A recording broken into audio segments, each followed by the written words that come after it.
ومن أحسن قولا ممن دعا إلى الله وعمل صالحا وقال إنني من المسلمين. السلام عليكم ورحمة الله وبركاته. إن الحمد لله نحمده ونستعينه ونستغفره ونعوذ بالله من شرور أنفسنا ومن سيئات أعمالنا من يهده الله فلا مضل له ومن يضلل فلا هادي له وأشهد أن لا إله إلا الله وحده لا شريك له وأشهد أن محمدا عبده ورسوله صلى الله تعالى عليه وعلى آله وصحبه وسلم تسليما كثيرا أما بعد। সম্মানিত ভাতৃমণ্ডলী, আল্লাহ রাব্বুল আলামিনের প্রশংসা এবং প্রিয় নবী সাল্লাল্লাহু আলাইহি ওয়াসাল্লামের উপর সালাত ও সালামের পর আজ রবিবার 28শে রবিউল সানি 1445 হিজরি মোতাবেক 12 নভেম্বর 2023 আমাদের ধারাবাহিক আলোচনা ফিকহুস সালাত অর্থাৎ সালাতের মাসাইল সম্পর্কে পর্ব নম্বর 21। বিষয়বস্তু সালাত অবস্থায় মাকরুহ বা নিষিদ্ধ কথা কাজ। সালাত অবস্থায় মাকরুহ বা মাকরুহাতুস সালাহ, সহজ ভাষায় মাকরুহাতুস সালাহ, সালাত অবস্থায় নিষিদ্ধ কথা কাজ। লেখক রাহিমাহুল্লাহ তাআলা এখানে 19 থেকে 20টির মতো নিষিদ্ধ কাজ উল্লেখ করেছেন। আমরা সেই বিষয়গুলি আলোচনা করব। বলছেন মা ইউকরাহু ফিস সালাহ, সালাত অবস্থায় যা কিছু মাকরুহ, আর মাকরুহর দুটো দিক রয়েছে। মাকরুহ হচ্ছে দুই রকমের, এক হচ্ছে মাকরুহ তানজিহ মানে অপছন্দনীয়, আপত্তিকর, কিন্তু হারাম নাজায়েজ নয়। আর একটি মাকরুহ হচ্ছে মাকরুহ তাহরিম ফুকাহাদের ভাষায়, অর্থাৎ তার অপর নাম হচ্ছে নাজায়েজ, হারাম। তো ওলামারা মাকরুহ বলেন, অনেক হারাম নাজায়েজকে মাকরুহ বলে থাকেন কি জন্য? একটু সতর্কতা অবলম্বন করার জন্য। না হলে যেগুলি মাকরুহ তাহরিমে সেগুলি হারাম, তাকে হারাম বলা যায়, তাকে নাজায়েজ বলা যায়, কিন্তু মাকরুহ তানজিহ যেটা অপছন্দনীয় সেটাকে নাজায়েজ বলা যাবে না। ঠিক উত্তমের খেলাফ, উত্তমের পরিপন্থী। এখানে অধিকাংশ নিষিদ্ধ কাজগুলি বর্ণনা করা হয়েছে। বলছেন লেখক 1 নম্বর, ইউকরাহু ফিস সালাতি ইলতিফাতুল মুসাল্লি ইল্লা লিহাজাতি, মুসল্লির জন্য সালাত অবস্থায় এদিক সেদিক তাকানো হচ্ছে মাকরুহ, মানে নিষিদ্ধ। ইল্লা লিহাজাতিন, তবে যদি বিশেষ প্রয়োজন হয়ে যায়, প্রয়োজন হলে তখন যতটা প্রয়োজন ততটা জায়েজ। আর পুরো শরীর এদিক সেদিক তাকানো মানে শুধু মুখমণ্ডল ডানে বামে করা বা সামনের দিকে তাকানো, সামনের কাতারগুলোর দিকে তাকানো, যেমন অনেকে তাকিয়ে থাকে, সেজদার জায়গায় না তাকিয়ে সামনের দিকে তাকাতে থাকে, দেওয়ালের দিকে তাকাচ্ছে বা সামনে মুসল্লিরা আছে তাদের দিকে তাকাচ্ছে, একটু ডানে বামে তাকাচ্ছে। এটা হচ্ছে নিষিদ্ধ, জায়েজ নয়। তবে প্রয়োজন যদি হয়, কোনো প্রয়োজন এমন কিছু হয়েছে যাতে সতর্ক হওয়ার বা দেখার প্রয়োজন রয়েছে, যেমন কোনো ভয় ভীতি, কোন শত্রুর আক্রমণ ইত্যাদি, অথবা হঠাৎ এমার্জেন্সি একটি লোক সালাত অবস্থায় পড়ে গেছে, কি হলো, একটু ডানে বামে হয়তো তাকিয়েছেন, তো জায়েজ, যতটা প্রয়োজন ততটা জায়েজ। পুরো শরীর যদি ফিরে যায় কিবলা থেকে তাহলে সালাত বাতিল হয়ে যাবে, তাহলে সালাত বাতিল হয়ে যাবে, আর পুনরায় তখন সালাত আদায় করতে হবে। তারপরে 2 নম্বরে মাকরুহ বা নিষিদ্ধ কাজ হচ্ছে ওয়ায়ুকরাহু তাগমিযু আইনাইহি, দুই চোখ বন্ধ করা মাকরুহ, দুই চোখ বন্ধ করা মাকরুহ। এটাকে হারাম বলা যাবে না, তবে সালাত অবস্থায় দুই চোখ বন্ধ করে সালাত আদায় করে এটা মাকরুহ তানজিহ, অপছন্দনীয়। লেখক যেগুলো উল্লেখ করেছেন কিছু কিছু আছে মাকরুহ তানজিহ, আর অধিকাংশগুলি রয়েছে যেগুলো নিষিদ্ধ মাকরুহ তাহরিম। 3 নম্বর হচ্ছে মুখমণ্ডল ঢাকা, চেহারা ঢাকা, পুরুষদের মুখমণ্ডল ঢাকা সালাত অবস্থায়। যদি কেউ সামনে থেকে মুখ ঢেকে নেয় অথবা নিচের দিক থেকে মুখটা ঢেকে নিল কাপড় উঠিয়ে, এই মুখ ঢাকা নিষেধ, মুখ ঢাকা নিষেধ। কিন্তু যে কোনো নিষিদ্ধ কাজ করলে সালাত বাতিল হবে, এই ফর্মুলা হচ্ছে বাতিল। এই ফর্মুলাতে গিয়ে এই করোনার বালা মুসিবতের যুগে মাস্ক যখন ফরজ করে দেওয়া হলো, তখন অনেকেই মাস্ক লাগালে সালাত বাতিল এরকম চরম পন্থা অবলম্বন করে ফতোয়া দিয়েছেন তাদের ফিকহের জ্ঞানে শোচনীয়তার কারণে। জি, তো যে কোনো নিষিদ্ধ কাজ করলে সালাত বাতিল যেমন নয়, সালাত বাতিল হওয়ার যদি প্রমাণ না থাকে তাহলে আপনি, আপনার বলার এই অধিকার নেই। জি, যখন দেখবেন যে স্পষ্ট প্রমাণ রয়েছে সালাত বাতিল হওয়ার, তখন বলুন সালাত বাতিল। অথবা এমন কিছু করলে যেগুলোতে রুকুন ও যে বড় ধরনের ক্ষতি হচ্ছে। তো চেহারা ঢাকা, মহিলাদের চেহারা যদি বেগানা পুরুষ থাকে তাহলে ঢাকবে, কিন্তু বেগানা পুরুষ না থাকে তো তাদেরও ক্ষেত্রে আসল হচ্ছে যে চেহারা খোলা থাকবে। 4 নম্বর নিষিদ্ধ কাজ হচ্ছে মুসল্লির ইকআ করে বসা, তা ইকআইল কালবে কুকুরের বসার মতো। ইকআ বলা হয় নিতম্বে ভর দিয়ে আর দুটো পাশ দাঁড় করে, যেমন কুকুর বসে, কুকুর পাছায় ভর দিয়ে বসে থাকে আর সামনের পাটা দাঁড় করা থাকে। এইভাবে কে যদি সালাত অবস্থায় হাঁটু মড়িয়ে দাঁড় করে রেখেছে আর পাছায় ভর দিয়ে রয়েছে, তো এটি হচ্ছে ইকাউল কলব। নবী সাল্লাল্লাহু আলাইহি ওয়াসাল্লাম বলেছেন যে তোমাদের কেউ যেন কুকুরের বসার মতো না বসে। নবী সাল্লাল্লাহু আলাইহি ওয়াসাল্লাম বিভিন্ন প্রাণীর সাথে সালাত অবস্থায় যেসব ভুল ভ্রান্তি গুলি রয়েছে সেগুলিকে তুলনা করে নিষেধ করেছেন। কেন? যাতে করে একজন মুসলিমের তাতে ঘৃণা হয় যে এটি ঘৃণিত কাজ, আমার আচরণটিকে পশুর আচরণের সাথে বা পশুর অভ্যাসের সাথে, বদ অভ্যাসের সাথে তুলনা করা হয়েছে। 5 নম্বর নিষিদ্ধ কাজ হচ্ছে মুসল্লির সালাত অবস্থায় খেলতামাশা করা। খেলতামাশা মানে সেটা কাপড় নিয়ে খেলতামাশা হোক, অথবা আপনার এটা ব্যাপক, অথবা নিজের অঙ্গ প্রত্যঙ্গ নিয়ে হোক, এখানে সেখানে চুলকাতে আছে, একবার এইদিকে চুলকাচ্ছে, এইদিকে চুলকাচ্ছে, এইদিকে নড়াচড়া করছে, একবার এইদিকে নড়াচড়া করছে, কখনো হাত ছেড়ে দিচ্ছে বুক থেকে, আবার কখনো হাত বাঁধছে, কখনো হাত ফোটাচ্ছে, কখনো হাতের আঙ্গুলগুলো মোড়াচ্ছে, এইরকম করছে। অনেকের এই বদ অভ্যাস রয়েছে, অনেকের এই বদ অভ্যাস গুলি রয়েছে, যারা সালাতের কোনো গুরুত্ব বুঝে না এবং সালাতে আল্লাহর সামনে যেতে সে দাঁড়িয়েছে অজ্ঞতার কারণে এই অনুভূতি তাদের নেই, যার ফলে খেলতামাশাই করতে থাকে বা সালাতে এইদিকে নড়া, একবার এইদিকে নড়া, একবার ডান পা উঠাচ্ছে, একবার বাম পা উঠাচ্ছে, একবার ডান পা সামনে নিয়ে যাচ্ছে, বাম পা সামনে নিয়ে যাচ্ছে। এটা বেশি পরিমাণ হয়ে যায় তো মাকরুহ তাহরিম, হারাম, নাজায়েজ। আর যদি অল্প স্বল্প হয় সেটা মাকরুহ তানজিহ। প্রয়োজনে সামান্য একটু, বিশেষ করে যদি সলাতের খাতিরে যদি নড়াচড়া হয় তাহলে জায়েজ, বরং অনেক সময় জরুরি, সলাতে কাতারের সাথে কাতার মিলাতে হবে, সেজন্য নড়ছে না।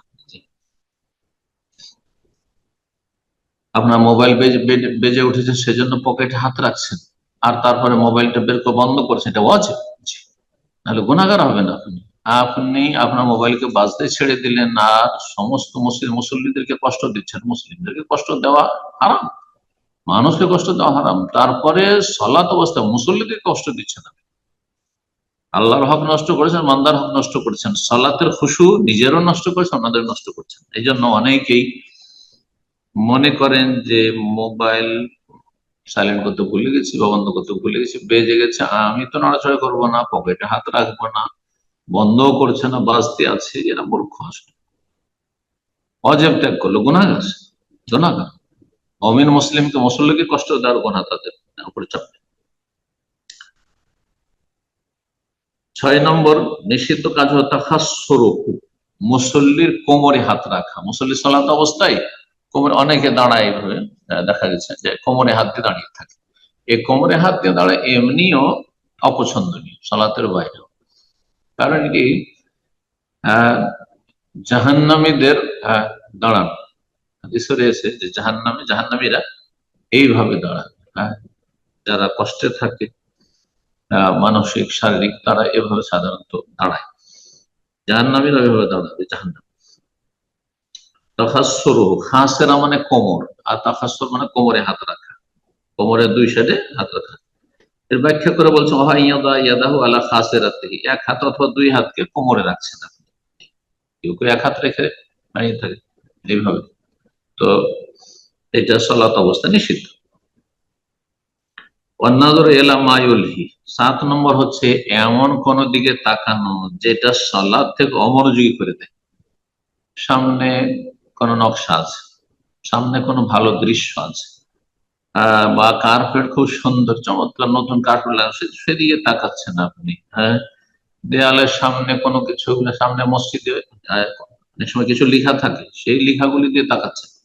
সামনে সেলফ আছে, আর সেলফে কোরআনে কারীম অথবা অন্য কোনো কিতাব রাখা আছে, সেই কিতাবগুলির আপনি নাম পড়ছেন যে কোনটা কোন নাম, সেদিকে নজর যাচ্ছে না, এটা পুরো অপছন্দনীয়। আর খুব বেশি হলে তো আপনার খুশু নষ্ট হয়ে যাবে। জি। 8 নম্বর নিষিদ্ধ কাজ হচ্ছে সেজদা অবস্থায় 2 হাত বিছিয়ে দেওয়া। নবী সাল্লাল্লাহু আলাইহি ওয়াসাল্লাম বলেছেন, ওয়ালা ইফতারিশু আহাদুকুম ইফতিরাশাল কালবে, তোমাদের কেউ যেন সালাতের সেজদা অবস্থায় কুকুরের হাত বিছানোর মতো যেন বিছিয়ে দেয়। কুকুর কি করে, যখন বসে থাকে পেটে ভর দিয়ে, তখন সামনের পাটা সামনের দিকে এগিয়ে দেয়, সামনের পা দুটো সামনের দিকে এগিয়ে দেয়। তো ওইভাবে যারা হাত বিছিয়ে সালাত আদায় করে, সেটা পুরুষ হোক আর নারী হোক।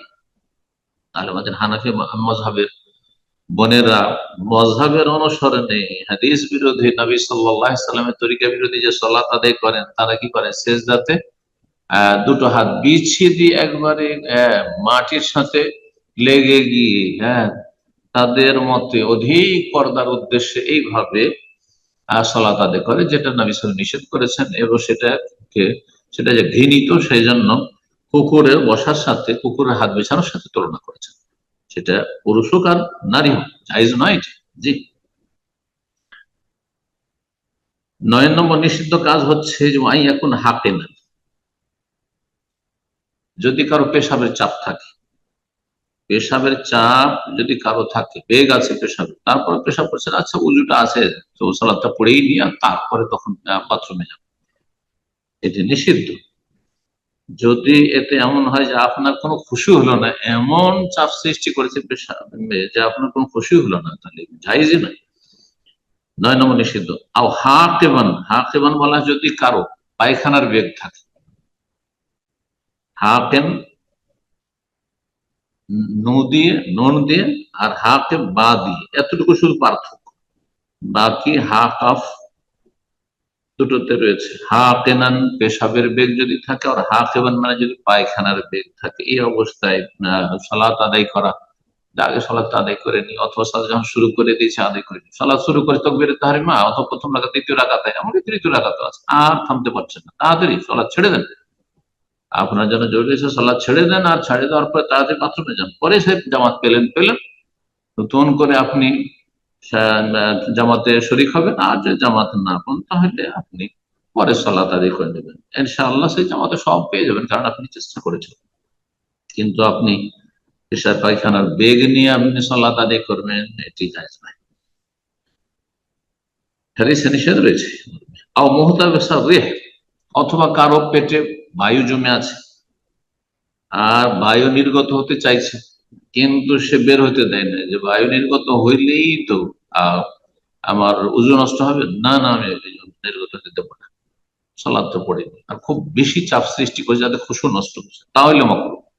আর যদি এমন হয় যে না সামান্য একটু আছে, আপনার গ্যাসের সমস্যা আছে, আর সে যথাসাধ্য উযুটা ধরে রাখার চেষ্টা করেছে, তো এটা মাকরুহ নয়। এটা মাকরুহ নয় যদি তাতে খুশুর ওপর তার প্রভাব না পড়ে। এটি ছিল 11 নম্বর। 12 নম্বর হচ্ছে আও ইউসাল্লি ওয়া হুয়া বিহাদরাতি তাম ইয়াশতাহিহি ওয়া হুয়া কাদিরুন আলা তানাউলিহি, সামনে খাবার উপস্থিত দস্তরখানে, আর আপনি বড়ই ক্ষুধার্ত হয়ে রয়েছেন, প্রচন্ড খিদা রয়েছে, খিদা না থাকলে অসুবিধা নেই, আজকাল যারা দিনে 3 বার করে কমপক্ষে খাচ্ছেন তাদের ক্ষেত্রে এটি প্রযোজ্য নয়। সারা দিনে একবার হয়তো পেয়েছেন, হ্যাঁ প্রচন্ড খিদায় আছে আর খিদে ছটফট করছেন, সে অবস্থায় জামাত চলছে, হ্যাঁ উমর রাদিয়াল্লাহু তাআলা এদিকে জামাত চলছে, এশারা তিনি এশার সালাত পড়ছেন। নবী সাল্লাল্লাহু আলাইহি ওয়াসাল্লাম এবার বলেছেন যে তোমাদের সামনে যদি আশা সন্ধ্যাবেলার খাবার বা এশার খাবার উপস্থিত হয়ে যায় আর জামাত শুরু হয়ে গেছে, ফাবদাউ বিল আশা, তাহলে রাতের খাবার শুরু করে দাও। কারণ সারাদিন না খেয়ে আছেন, সারাদিন না খেয়ে আছেন, সাহাবায়ে কেরামদের পরিস্থিতিটা এমনটা ছিল। এমন কোন ব্যক্তি যদি হয় যে এই প্রচন্ড খিদায়, আর এত খিদা, আর তারপরে চোখে দেখে নিয়েছে যে খাবার হাজির সামনে রয়েছে, কখন তাদের সালাতটা শেষ হবে খেতে পাবো, এই অবস্থায় জামাতে শরীক খাওয়ার ঠিক নয়, নিষিদ্ধ। পশু যদি একেবারে নষ্ট হয়ে যায় তাহলে, কিন্তু মোটামুটি খিদা হয়তো লেগেছে, কিন্তু খিদা আপনাকে পরেশান করে না, খিদা আপনি কষ্ট পান না, খাবার প্রস্তুত আছে, জামাত ছেড়ে দেবেন না, জামাত ছেড়ে দেবেন, তবে জামাত নয়, হয়তো একাকি পড়তে হবে কোনো জায়গায়, তাহলে আগে খেয়ে নেন। খাবার যখন হাজির হয়ে গেছে, আউয়াল ওয়াক্তের নামাজ পড়ার জন্য আমি খাবার পরে খাবো আর সালাত, অথচ খাবার প্রস্তুত হয়ে গেছে না, আগে খাবার খেয়ে নেন তারপরে সালাত আদায় করেন। জি। 13 নম্বর নিষিদ্ধ কাজ সালাত অবস্থায় আসাদুল, মানে চাদর বা কাপড় ঝুলিয়ে রাখা। চাদর, এহরামের চাদর দিয়ে উদাহরণ দিই তাহলে বুঝতে পারছি, চাদরকে ঝুলিয়ে রাখা, এহরামের চাদর আছে আর ঝুলিয়ে রেখে দিচ্ছেন, না ঝুলাবেন না। বা আমাদের দেশের শীতকালে যেসব চাদর আমরা একসঙ্গে ব্যবহার করছি, আজকাল তো জ্যাকেট আর কোটের যুগ চলে এসছে, পয়সা হয়েছে মানুষের কাছে, কিন্তু একসঙ্গে চাদর ছিল, হ্যাঁ শীতের বস্ত্র আমাদের দেশে। তো চাদর দুই দিকে ঝুলছে আর সালাত আদায় করছে, এটি মাকরুহ, অপছন্দনীয়, নিষিদ্ধ।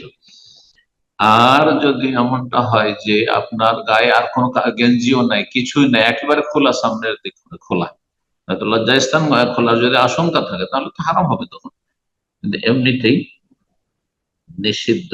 যে দুদিকে চাদর বা এহরামের কাপড় ঝুলতে আছে আর আপনি সালাত আদায় করছেন, এহরামের অবস্থায় তো অন্য কোনো কাপড় থাকে না, সামনের দিক খোলা, পেট বুক খোলা, যদিও নিচের এহরাম আছে, কিন্তু এইভাবে সালাত আদায় করা ঠিক নাই। সেই ক্ষেত্রে করবেন কি, এটাকে উঠিয়ে দেবেন, এই যে উঠিয়ে দিয়ে এইভাবে সালাত আদায় করবেন, উঠিয়ে দিয়ে সালাত আদায় করবেন। 14 নম্বর নিষিদ্ধ কাজ হচ্ছে ওয়াল্লিসাম আলা ফামিহি ওয়া আনফিহি, মুখ এবং নাকের উপর মুখোশ ব্যবহার করা। পুরো মুখ ঢাকলেন না, কপাল খোলা আছে, নিচের দিক খোলা আছে, কিন্তু মুখ এবং নাক এর উপর মুখোশ লাগানো, মাস্ক ধরেন, এটাও মাকরুহ, অপছন্দনীয়। যদি জরুরি না হয়, আল্লাহ না করে বালা মুসিবত যুগ ফিরে আসে আর কোথাও আমাদেরকে বাধ্য করা হয় এই মাস্ক লাগাবার জন্য, সেটা ভিন্ন বিষয়, না হলে করবেন না, এটি নিষিদ্ধ, মুখ ঢাকা, নাক ঢাকা। 15 নম্বর নিষিদ্ধ কাজ হলো কাফুস শার, চুল। আগের যুগে সাহাবায়ে কেরাম চুল বড় বড় রাখতো, লম্বা লম্বা রাখতো, তো লম্বা চুল রয়েছে, তো চুলকে আপনি স্মৃতি করে ছেড়ে দেন, স্মৃতি করে আপনি ছেড়ে দেন, তা না করে চুলকে আপনি গুছিয়ে আপনি মুড়িয়ে রাখছেন, এই চুলকে মুড়িয়ে রাখা নিষেধ হাদিসে রয়েছে। এইরকম 16 নম্বর নিষিদ্ধ কাজ ওই হাদিসে রয়েছে, জানাকুফা শারান আও সাওবান, কাপড় গুটিয়ে রাখা বা কাপড় মুড়িয়ে রাখা। তাহলে কারো যদি কাপড় থাকে, ধরেন এই যে আস্তিন আছে হাতের, আর অনেকে উজু করার পরে মুড়িয়ে রেখে দেয় আর তারপর সালাত শুরু করে, এটি অপছন্দনীয়, কিন্তু এতে সালাত বাতিল হবে না। আর এই মুড়িয়ে রাখা হারাম, নাজাইজ নয়, তবে মুড়িয়ে রাখবেন না। এইরকমই যারা টাকনোর নিচে প্যান্ট পরে, মসজিদে আসলে এরা ওই প্যান্টকে গুটিয়ে নেন, একটু প্যান্টটাকে মুড়িয়ে নিলেন আর তারপরে তখন সালাদটা পড়লেন আপনি আপনার জায়েজ কাপড় নিয়ে, আবার মসজিদের গেটে যখন জুতো স্যান্ডেল পরছেন তো দেখছেন আবার হারাম পোশাক করে নিলেন, সেইটা আপনার নিচে কাপড় নামিয়ে দিলেন, এটাও মাকরুহ বা নিষিদ্ধ। নিষিদ্ধ, এটা আপনার নিচে কাপড় হারাম আর সালাত অবস্থায় কাপড়কে মুড়িয়ে রাখা এটি হচ্ছে নিষিদ্ধ কাজ বা মাকরুহ অপছন্দনীয় কাজ। 17 নম্বর নিষিদ্ধ কাজ হচ্ছে তাসাউফি সালাত অবস্থায় হাই আসা। হাই যদি চলে আসে এক একবার, যথাসাধ্য সেটাকে চাপা দেওয়ার চেষ্টা করুন যে আর না আসে। আর যদি আসে মুখে হাত রাখবেন, যেমন হাদিসে রয়েছে। আর বারবার করে আসতে থাকবে আর আপনার মধ্যে গাফিলতি আসছে, যেন ক্লান্তি ভাব আর ঘুম ভাব চলে আসছে, এর লক্ষণ এটি। তো শয়তান চায় যে আপনি গাফিল হয়ে যান সালাত থেকে। তো সালাত অবস্থায় হাই বেশি বেশি ওঠা এটি অপছন্দনীয়। 18 নম্বর নিষিদ্ধ বা মাকরুহ কাজ মসজিদে থুথু নিক্ষেপ করা, এটি গুনহার কাজ। নবী সাল্লাল্লাহু আলাইহি ওয়াসাল্লাম বলেছেন, আল বুসাকু ফিল মসজিদে খাতিয়াতুন বা আল বুযাকু ফিল মসজিদে খাতিয়াতুন, মসজিদে থুথু নিক্ষেপ করা হচ্ছে গুনহার কাজ। এই গুনহা যদি কেউ করে ফেলে, ও কাফফারাতুহা দাফনুহা, আর তার কাফফারা গুনহার মোচন হচ্ছে সেটাকে নিশ্চিহ্ন করে দাও, মুছে ফেলে আর পরিষ্কার করে দাও। হাদিসে রয়েছে যে সালাত অবস্থায় যদি কারো থুথু চলে আসে, খুব বেশি থুথু আসছে, তাহলে বাম দিকে ফেলে পায়ের তলায় ফেলে মুছে দিবে। এটা কোথায়? যেখানে শুধু আপনি জমিনে আপনি সালাত আদায় করছেন, যেমন নবী সাল্লাল্লাহু আলাইহি ওয়াসাল্লাম আমলে কোনো চাটাই বা কোনো কিছু বিছানো ছিল না মসজিদ নববীতে, সেই ক্ষেত্রে বলা হয়। অথবা মাঠে ঘাটে কোথাও পড়ছেন, বাম দিকে, ডান দিকে নয়, সামনের দিকে নয়, সামনে দিকে আল্লাহ রাব্বুল আলামিন রয়েছেন আর ডান দিকে আপনার সম্মানিত ফেরেশতা রয়েছে, যেমন হাদিসে রয়েছে। বাম দিকে যদি কোনো মুসল্লি না থাকে, তো বাম দিকে ফেলে, যদি মাটি থাকে এমনি যেখানে ফেলা সম্ভব, তাহলে সেখানে ফেলে দিয়ে বাম পা দিয়ে সেটাকে ঘষা দিবে। আর যদি মসজিদে হয়, চাটাই বিছানো আছে, আজকাল তো কার্পেট বিছানো থাকছে, অথবা প্লাস্টার করা আছে পাকা মসজিদ, সেখানে আপনি বা বাম দিয়ে মুসল্লি আছে, এই সমস্ত অবস্থায় আপনি নিজের টিস্যুতে, রুমালে থুথু নিয়ে নেন, যদি একান্ত থুথু ফেলতে হয়। আর থুথু যদি কেউ গিলে নেয়, তাতে কোনো দোষের কথা না, এ কাশ ফোটার মতো নয়। থুথু যদি কেউ গিলে নেয়, তো সেটা কোনো দোষের কথা নেই, এমনকি তাতে সিয়ামও ভঙ্গ হয়নি। থুথু যতক্ষণ বের না করে দিচ্ছে, জিহ্বাতে আসছে আর তারপরে গিলে নিল, যেমন সাধারণত কথা বললে থুথু আসছে আবার আমরা গিলে নিচ্ছি, এটা স্বাভাবিক বিষয়। এতে সালাতে কোনো অসুবিধা নেই, এমনকি সিয়ামও নষ্ট হয়। 19 নম্বর নিষিদ্ধ কাজ হচ্ছে ওয়ালা ইয়াজুজ আইয়াত সালাত জাহাল কিবলা ফি সালাতে, সালাত অবস্থায় সালাতের বাইরে হোক কিবলার দিকে থুথু ফেলা জায়েজ নয়। দেখো বলছেন যে থুথু ফেলা জায়েজ নয় কিবলামুখী হয়ে সালাত অবস্থায়, ওয়া খারেজাহা, খারেজা সালাতের বাইরেও কিবলার দিকে। মসজিদের ভিতরে যদি হয় তো সবার নিকট জায়েজ নাই, সালাত অবস্থায় হয়, আর না হইলে মসজিদের ভিতরে সালাত অবস্থা নেই, কিন্তু মসজিদ ভিতরে কিবলার দিকে ধরে জানালা আছে, সেদিক থেকে আপনি থুথু নিক্ষেপ করছেন, তো জায়েজ নাই, বা মসজিদের ভিতরে নিক্ষেপ করছেন। কিন্তু বাইরে রাস্তাঘাটে চলাফেরা করছেন আপনি, আর যদি থুথু ফেলেন সালাত অবস্থায় না, এমনি হাঁটছেন আর থুথু ফেলেন কিবলার দিকে, তো জায়েজ কিনা, এই মর্মে দুটো মত রয়েছে। একদল বলছেন জানে সেই অবস্থা তো জায়েজ নাই, আর আরেক দল বলছেন যে না, এটা আসলে নবী সাল্লাল্লাহু আলাইহি ওয়াসাল্লামের উদ্দেশ্য নয়, যে সালাত অবস্থায় হইতে হবে, আর না হলে মসজিদের ভিতরে হইতে হবে, কিবলামুখী হয়ে তখন থুথু ফেলা যাবে না। এই ছিল 19টি নিষিদ্ধ কাজ। তারপর বলছেন যে আল আফজালুল হাকিব ওয়াল হাকিনি, যার পেশাব পায়খানার বেগ রয়েছে, এই রকমই যার আপনার গ্যাসের বায়ু নির্গত হওয়ার বেগ রয়েছে, মুহতাবিসের রূহ, আবদ্ধ হয়ে রয়েছে গ্যাস, তার জন্য উত্তম হচ্ছে কি আইয়ুহদিসা, কি করবে, ওযু নষ্ট করে দিবে। আপনি সালাত ছেড়ে দেন, সুম্মা ইয়াতাওয়াদা, ওযু করুন, বায়ু নির্গত হচ্ছে, নির্গত হইতে দেন, ওযু করেন, ওয়াসাল্লি, আর তারপর সালাত আদায় করেন। ফাইন ওদেমাল মা, কিন্তু মসজিদের আশেপাশে কোথাও পানি পেলেন না, অথবা যেখানে সালাত আদায় সেখানে পানি নেই, আপনি ওযুটা আগে থেকে ধরে রেখেছিলেন যে আমি মাঠে ঘাটে আছি, কোথাও পানি টানি নাই, যেমন মরুভূমি দেশ, আরব দেশে এরকম, তো পারলেন না, সেটা হয়তো পানি নেই আর ওযু নষ্ট হয়ে গেছে, কি করবেন, ওযু নষ্ট করে বায়ু নির্গত করেন, অথবা পেশাব করে নেন আপনি, পেশাবের চাপ যেন আপনার না থাকে, পায়খানা আপনি শৌচ কার্য সম্পন্ন করেন, তারপরে তেয়াম্মুম করেন, মিলাকুলুক নিয়ে তারপরে তেয়াম্মুম করেন, আর সালাত আদায় করেন, যালিকা আখশালাহু, এতে বেশি খুশু রয়েছে, এতে বেশি খুশু রয়েছে। সালাত অবস্থায় এদিক সেদিক তাকানো সম্পর্কে নবী সাল্লাল্লাহু আলাইহি ওয়াসাল্লামের হাদিস রয়েছে, যে যখন জিজ্ঞাসা করা হয় নবী সাল্লাল্লাহু আলাইহি ওয়াসাল্লামকে যে সালাত অবস্থায় কেউ যদি এদিক সেদিক তাকায়, ওইদিকে তাকাচ্ছে ওইদিকে তাকাচ্ছে, এটাকে খেকশিয়ালির তাকানোর সাথে, খেকশিয়ালি আপনারা জানেন যে খেকশিয়ালি শুধু এদিক ওদিক তাকাতে থাকে, খুব ভীতু পশু, তো শুধু ভয়ে তাকাতে থাকে শুধু এদিক, তো তার সাথে তুলনা করেছেন। আর ইলতিফাতু সালিম, আর নবী সাল্লাল্লাহু আলাইহি ওয়াসাল্লাম বলছেন এটি হচ্ছে শয়তানের পক্ষ থেকে ছিনিয়ে নিয়ে যাওয়া, শয়তান এই মুসল্লির সালাতকে ছিনিয়ে নেয়, সালাতের খুশুকে ছিনিয়ে নেয়। ওয়া ইখতিলাসুন ইখতিলাসু শাইতান মিন সালাতিল আবদ, বান্দার সালাতকে ছিনিয়ে নিয়ে নেয়। ইলতিফাত এদিক সেদিক তাকানো হচ্ছে দুই রকমের, একটি হচ্ছে হিসসি বিল বাদান, অনুভূত বাহ্যিক, মানে চেহারা বা শরীর এদিক সেদিক ফিরে যাওয়া। আরেকটি হচ্ছে আভ্যন্তরীণ মানবীন বিল কালব, আভ্যন্তরীণ ফিরে যাওয়া সালাতে, ঠিক কিবলামুখী আপনি সালাত আদায় করছেন, কিবলার দিকে মুখ করে আছেন, সিজদার দিকে মুখ করে আছেন চেহারা, কিন্তু আপনার হৃদয় সারা দুনিয়ায় ঘুরে বেড়াচ্ছে, এটা কলব দ্বারা এদিক সেদিক চলে যাও। ফলে মুআলাজাতুল মানবী, আভ্যন্তরীণ যদি এদিক সেদিক তাকানো আপনার মধ্যে থাকে, এই দোষ থাকে, তাহলে এটি শয়তানের পক্ষ থেকে আপনাকে অমনোযোগী করা হচ্ছে, খুশু নষ্ট করা হচ্ছে। বাম দিকে থুথু ফেলেন 3 বার, আর বিতাড়িত শয়তান থেকে আল্লাহর আশ্রয় কামনা করুন, আল্লাহর কাছে আশ্রয় কামনা করুন, আউযু বিল্লাহি মিনাশ শাইতানির রাজিম। আর যদি আপনার বাহ্যিক এই রোগ থাকে, এদিক সেদিক তাকানোর রোগ, সালাত সম্পর্কে অনেকে জানেন না গুরুত্ব, সেই জন্য, অথবা মনোযোগী নাই সেই জন্য এরকমটা করে থাকে। পুরোপুরি আপনি কিবলামুখী হন, কিবলামুখী হন এবং সেজদার দিকে তাকাতে চেষ্টা করুন। সালাত অবস্থায় সূত্রা গ্রহণের বিধান, সালাত অবস্থায় সূত্রা লাগাতে হবে, এটা স্বীকৃত, কিন্তু সূত্রা লাগানো সুন্নাত না ওয়াজিব। অধিকাংশ আইম্মায়ে কেরাম, ওলামায়ে কেরামদের মধ্যে সালাত অবস্থায় সূত্রা লাগিয়ে সালাত আদায় করা হচ্ছে সুন্নাত, ওয়াজিব নয়।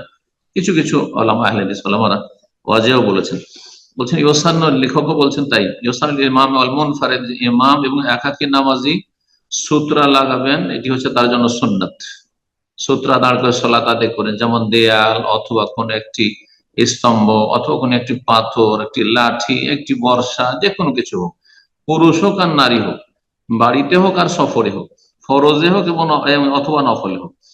মুক্তাদির ক্ষেত্রে মুক্তাদিদেরকে সূত্রা লাগবে না, তার সূত্রা, মুক্তাদির সূত্রা হচ্ছে ইমামের সূত্রা অথবা ইমামই তার সূত্রা, দুটোই হইতে পারে। লেখক কথা বলছেন সূত্রাতুল ইমাম সূত্রাতুল লিমান খালফা, ইমামের সূত্রাই হচ্ছে মুক্তাদির সূত্রা, আও আবিল ইমাম সূত্রাতুল লিল মামুম, অথবা ইমাম হচ্ছেন মুক্তাদির সূত্রা, ইমামই যেন আপনার সূত্রা। সেজন্য কাতার মাঝখান দিয়ে কেউ যদি যাতায়াত করে তো জায়েজ রয়েছে, বাধা দেবেন না। মুসল্লির সামনে দিয়ে অতিক্রম করা হারাম, জি, মুসল্লি এবং সূত্রার মাঝখান দিয়ে অতিক্রম করা হারাম।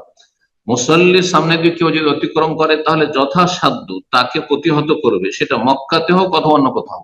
অনেকেই মনে করে, অধিকাংশ জাহিল মুসলিমরা দেখি মক্কায়, তারা মনে করে মক্কায় সূত্রা নাই, এর কোনো ভিত্তি নেই শরীয়তে। ফাইন গালাবাহু, কিন্তু আপনাকে যদি হারিয়ে দেয়, গায়ের জোরে আপনার সামনে দিয়ে চলে যাচ্ছে, যথাসাধ্য চেষ্টা করে প্রতিহত করার, হ্যাঁ, ধাক্কা দিয়ে জোরে, আর মারামারি করবেন না।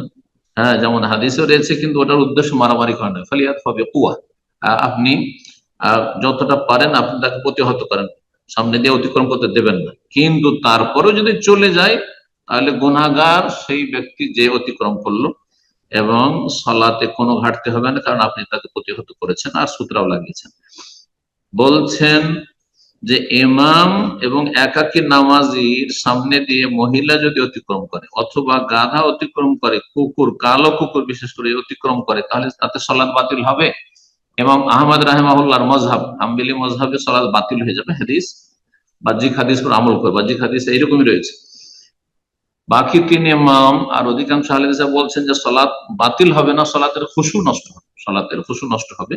এই মর্মে তারা যে হাদিস পেশ করেছেন, লা ইয়াক্তাউ সালাতা শাই, যদিও তাদের দুর্বলতা রয়েছে, বলছে সালাত কেন নষ্ট হবে, মা আয়েশা রাদিয়াল্লাহু তাআলা আনহার মত এটি ছিল যে আমরা কেমন, আমরা মহিলারা কি এত খারাপ যে মহিলা সামনে দিয়ে গেলে সালাত বাতিল হয়ে যাবে? তো আয়েশা রাদিয়াল্লাহু তাআলা আনহা বলতেন যে না না, তাতে খুশু নষ্ট হবে, সালাত নষ্ট হবে না যদি সুতরা না থাকে। বলছেন ফাইন মাররা আহাদুন হাওলাই আমামাল মামুম, মুক্তাদির সামনে দিয়ে, ফাইন মাররা আহাদু হাওলাই আমামাল মামুম, মুক্তাদির সামনে দিয়ে যদি কোন মহিলা অথবা গাধা অথবা কালো কুকুর যদি অতিক্রম করে, তাহলে মুক্তাদি সালাত বাতিল হবে না, ইমামের বাতিল হবে না, মাঝখান দিয়ে, কাতার মাঝখান দিয়ে যেতে হবে। সূত্রাতিন, আর সূত্রা যখন লাগাবেন সূত্রাকে দূরে রাখবেন না, সূত্রার কাছাকাছি হবেন, এটি হচ্ছে সুন্নাহ, যাতে করে মাঝখান দিয়ে আবার শয়তান যাতায়াত না করতে পারে। এখানেই আজকের আলোচনা শেষ করছি। আল্লাহ রাব্বুল আলামিন যেন কবুল করেন, আমাদের এলমে আমলে দিন দুনিয়ায় সবকিছুতে আল্লাহ যেন বারাকা দান করেন। যেসব ভাই বোন আমাদের সাথে থাকলেন তাদের উত্তম প্রতিদান দান করেন, সার্বিক কল্যাণ দান করেন, সমস্ত অনিষ্ট থেকে আল্লাহ হেফাজতে রাখেন। সাল্লাল্লাহু আলা নবিয়িনা মুহাম্মদ ওয়া আলা আলিহি ওয়া সাহবিহি আজমাইন।